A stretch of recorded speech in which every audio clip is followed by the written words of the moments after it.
Isang linggo na lang, bababa na po sa pwesto si Pinoy. Kaya naman, nagpaalam na siya sa mga miyembro ng kanyang gabinete kahapon.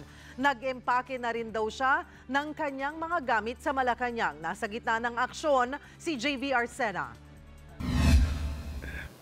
Nangiti po ako dahil 7 araw na lang po, bababa na ako sa pwesto. Baka sa mukha ni Pinoy ang saya ng humarap sa publiko kahapon. Ilang araw na lang kasi, formal na siyang bababa sa pwesto. Ayon sa Malacanang, naka-empakin ang mga gamit ng Pangulo para ibalik sa bahay nito sa Times Street, Quezon City.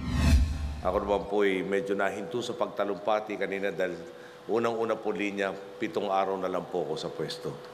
No? Medyo nung nabasa ko po nakangiti ako kagad, 7 araw na lang. Kaya hayaan nyo kung pwede magbalik tanaw tayo kung saan tayo nagmula rin. Unang pinasalamatan ni Pinoy ang mga miyembro ng kanyang gabinete. Hindi raw niya magagawa ang lahat kung wala ang mga ito sa kanyang tabi. Kaya bilang pagpupugay, pinarangalan niya ang mga ito ng Order of Lacandula. Presidential Medal of Merit naman ang ginawad niya sa ilang mga appointees.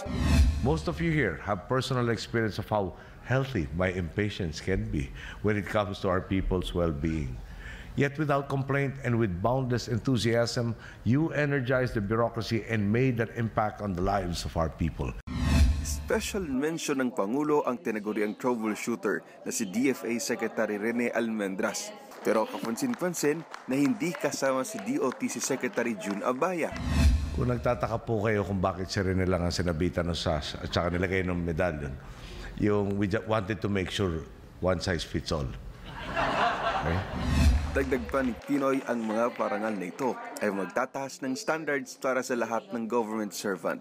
Pero paalala niya, hindi dapat matapos sa mga award at sa Hunyo at 30 ang kanilang paglilingkod sa bayan. Umaaksyon, JV Arsena, News 5. Be sure to come back. Use 5 everywhere. Copyright 2016.